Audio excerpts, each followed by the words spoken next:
어떤 습관은 오랜 시간이 지나서야 비로소 그 의미를 드러냅니다. 어머니에게는 이상한 버릇이 하나 있었습니다. 말을 하다가 늘 중간에 멈추고 다시 고쳐 말하는 것이었습니다. 괜찮다. 아니, 괜찮은 건 아니고, 섭섭한 건 아닌데, 조금 그렇지. 처음에 우리는 그게 무슨 의미인지 몰랐습니다. 나이가 들어서 그런가 보다 했고 말이 헷갈려서 그런가 보다 생각했습니다. 하지만 진실은 전혀 다른 곳에 있었습니다. 어머니는 말을 시작하고 나서 자주 멈췄습니다. 오늘 날씨가 좋다기보다는 저녁 맛있었어. 맛있다는 건 아니고, 간단한 문장조차 끝까지 가지 못했습니다. 말을 시작하면 중간에 멈추고 다시 돌아가서 다른 표현으로 바꿨습니다. 마치 처음 떠오른 말이 마음에 들지 않는 것처럼 어머니는 늘 자신의 문장을 고쳤습니다. 가족들은 처음에는 그저 웃어넘겼습니다. 엄마 또 말 고치네. 할머니 오늘도 말 꼬이시네. 하지만 시간이 지나면서 그 횟수가 점점 잦아졌습니다. 하루에도 몇십 번씩 어머니는 자신이 방금 한 말을 다시 고쳤습니다. 그것도 아주 작은 것까지 말입니다. 가끔은 같은 이야기를 또 꺼내기도 했고 단어가 목에 걸린 듯 멈추는 날도 있었습니다. 물은 됐어. 추운데, 추운 건 아니야. 남편인 아버지가 먼저 걱정을 했습니다. 여보, 요즘 말을 너무 자주 고치는 것 같은데 혹시 어디 불편한 데 있어? 어머니는 고개를 저었습니다. 아니야. 괜찮아. 그냥, 괜찮다기보다는 습관인 것 같아. 그 대답조차 중간에 고쳐진 말이었습니다. 아버지는 미간을 찌푸렸지만 어머니가 불편해할까봐 더 이상 묻지 않았습니다. 하지만 며느리인 저는 마음이 놓이지 않았습니다. 시어머니의 말버릇이 예전과는 확실히 달라진 것 같았습니다.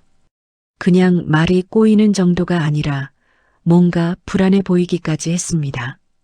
그래서 남편에게 조심스럽게 말을 꺼냈습니다. 오빠, 어머니 요즘 좀 이상하지 않아요? 말을 너무 자주 고치시는 것 같아서. 남편도 이미 눈치채고 있었는지 한숨을 쉬며 대답했습니다. 나도 봤어. 뭔가 신경 쓰이긴 하는데. 혹시 치매 초기 증상은 아닐까? 그 말에 가슴이 철렁 내려앉았습니다. 치매.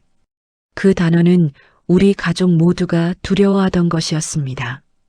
결국 우리는 어머니를 설득해서 신경과로 모셨습니다. 며칠에 걸친 기억력 검사와 뇌 영상 촬영, 혈액 검사가 이어졌습니다. 일주일이 길게 느껴졌습니다. 결과를 들으러 다시 병원을 찾았을 때 의사 선생님은 차분하게 말했습니다. 인지 기능에는 전혀 문제가 없습니다. 다만 스트레스나 불안감이 말투에 영향을 줄 수는 있습니다. 치매가 아니라니 다행이었지만 그렇다면 어머니의 이상한 말버릇은 대체 왜 생긴 걸까요? 집으로 돌아오는 차 안에서 어머니는 창밖을 보며 중얼거렸습니다. 내가 말을 좀 고치지? 남편이 대답했습니다. 응. 엄마, 자주 그러세요? 그냥 습관이야. 별거 아니니까 신경 쓰지 마. 그때는 정말 그 말이 전부인 줄 알았습니다. 나이가 들면서 생긴 작은 말버릇쯤으로 여겼습니다. 하지만 우리는 몰랐습니다. 그 말버릇이 새로 생긴 것이 아니라 어머니가 평생 삼켜온 말들이 이제서야 드러나기 시작한 것이었다는 걸. 어머니가 평생 삼켜온 말들이 얼마나 많은지를 우리는 아직 전혀 알지 못했습니다. 병원 검사 이후로도 어머니의 습관은 계속됐습니다. 오히려 우리가 의식하기 시작하면서 더 자주 눈에 띄었습니다. 식탁에서도 거실에서도 전화 통화 중에도 어머니는 끊임없이 자신의 말을 고쳤습니다. 어느 저녁 온 가족이 모여 저녁을 먹을 때였습니다. 남편의 여동생인 신우이가 국을 한 숟갈 떠먹더니 말했습니다. 엄마, 국이 좀 싱거운 것 같아. 소금 조금 넣어도 돼? 식탁에 잠시 정적이 흘렀습니다. 어머니는 국그릇을 들여다보더니 말했습니다. 그래, 내가, 내 아버지가 요즘 혈압이 높아서 짜지 않게 해달라고 하셨어. 처음 시작한 말을 중간에 바꾼 것입니다. 내가라고 시작했다가 내 아버지로 바꿨습니다.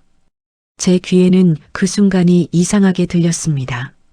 식사를 마치고 설거지를 도우려고 부엌에 들어갔을 때 저는 어머니께 조심스럽게 물었습니다. 어머니, 아까 국 이야기하실 때 뭐라고 하시던 거예요? 어머니는 잠시 설거지 손을 멈추더니 조용히 말했습니다. 별거 아니야. 그냥 내가 싱겁게 한 거라고 말하려다가 애들이 섭섭해할까봐. 섭섭해 할까 봐요?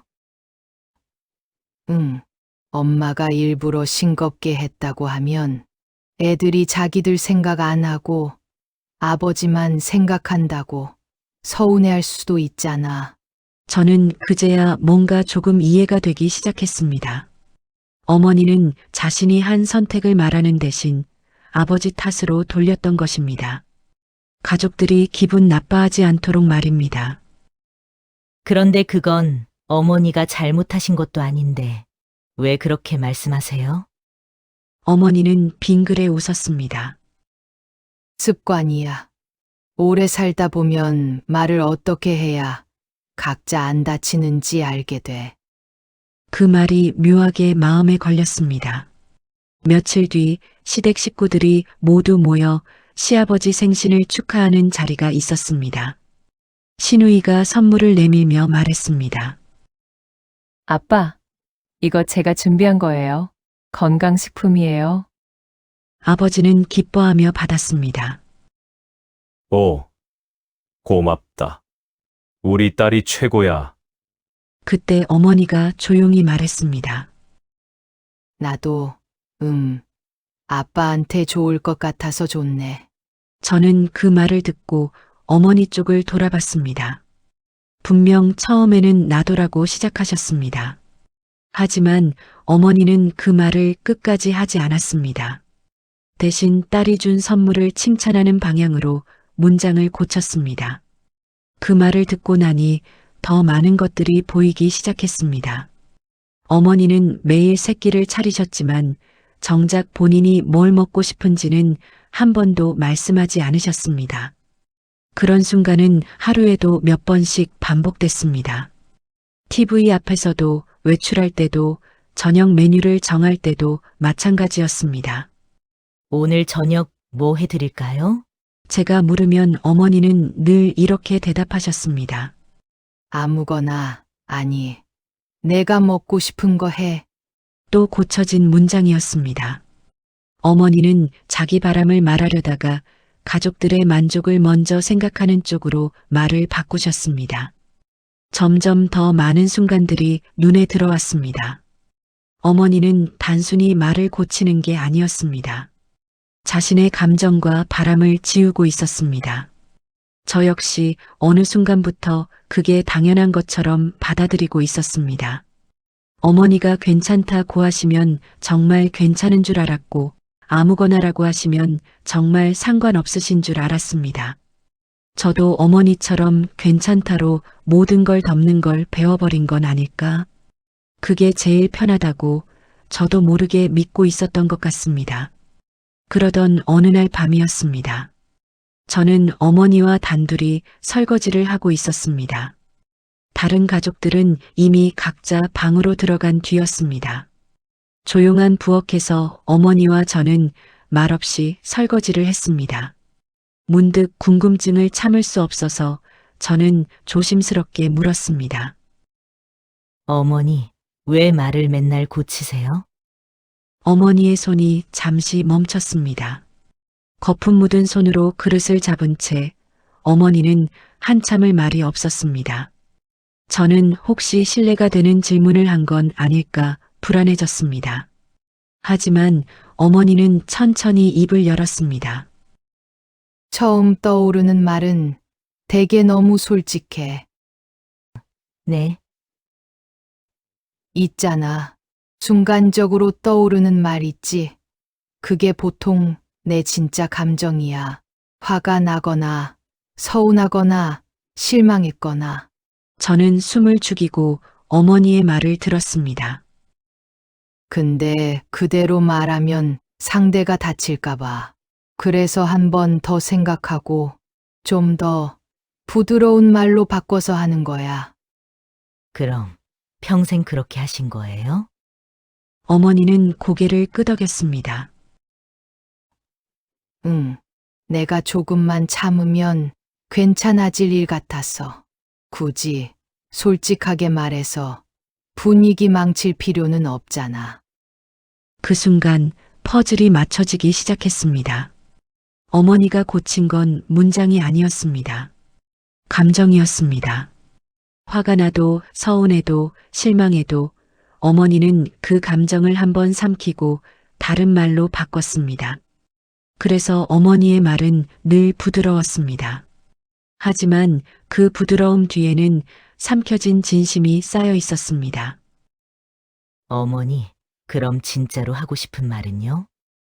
어머니는 잠시 생각하더니 씁쓸하게 웃었습니다.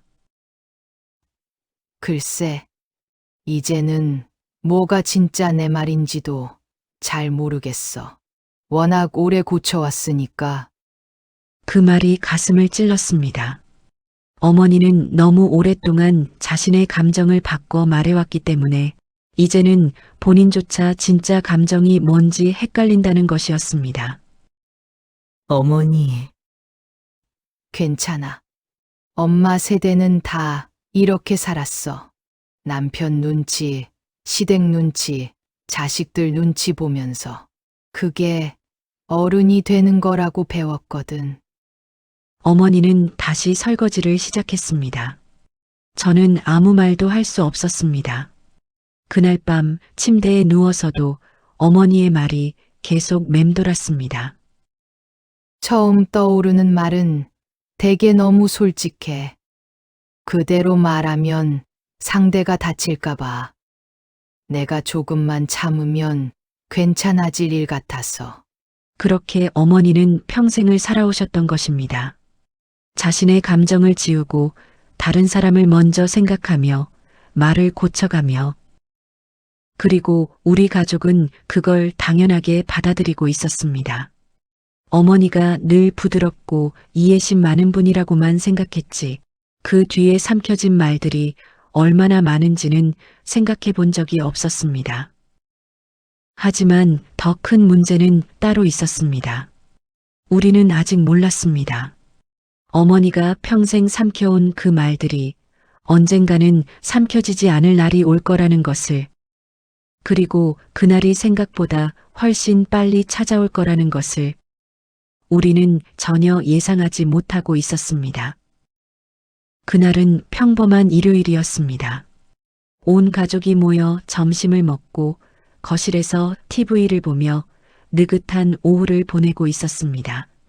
신우이는 초등학생 조카들과 함께 왔고 집안은 북적이고 시끄러웠습니다. 어머니는 주방에서 과일을 깎고 계셨습니다. 저도 함께 들어가 도우려고 했지만 어머니는 손사래를 치며 말씀하셨습니다. 괜찮아. 너는, 애들이랑 있어. 내가 할게. 또 고쳐진 문장이었습니다. 하지만 이제는 익숙해져서 그냥 고개를 끄덕이고 거실로 돌아왔습니다. 조카들이 떠들어대고 남편과 아버지는 야구 중계를 보며 환호하고 있었고 신우이는 핸드폰을 보며 웃고 있었습니다. 평화로운 일요일이었습니다. 그때 어머니가 과일 접시를 들고 나오셨습니다. 그리고 조용히 탁자 위에 내려놓으셨습니다. 남편이 TV를 보다가 말했습니다. 엄마, 리모컨 어디 있어? 어머니는 대답하지 않으셨습니다. 그 자리에 잠시 서 있다가 천천히 소파에 앉으셨습니다. 자, 과일 먹어. 다들. 어머니가 말을 멈췄습니다. 평소처럼 문장을 고치려는 것처럼 보였습니다. 하지만 뭔가 달랐습니다. 어머니의 표정이 굳어 있었습니다. 어머니? 제가 부르자 어머니는 그저 조용히 앉아 계셨습니다. 엄마, 왜 그래? 남편이 물었습니다. 어머니는 잠시 아무 말도 하지 않았습니다. 그저 TV 화면을 멍하니 바라보고만 계셨습니다. 집안이 조용해졌습니다. 뭔가 이상한 분위기를 감지한 아이들도 떠들기를 멈췄습니다. 엄마, 남편이 걱정스러운 목소리로 다시 불렀습니다. 어머니는 천천히 고개를 돌려 가족들을 바라봤습니다. 그리고 말했습니다. 섭섭하다. 짧은 문장이었습니다. 고치지 않았습니다. 덧붙이지도 않았습니다. 그냥 그 한마디뿐이었습니다. 섭섭하다. 우리는 모두 얼어붙었습니다. 어머니가 말을 고치지 않은 것이 처음이었기 때문입니다. 아니, 정확히 말하면 어머니가 자신의 감정을 그대로 꺼낸 것이 처음이었습니다. 그 한마디가 이 집의 모든 시간을 멈춰 세울 줄은 그때는 몰랐습니다.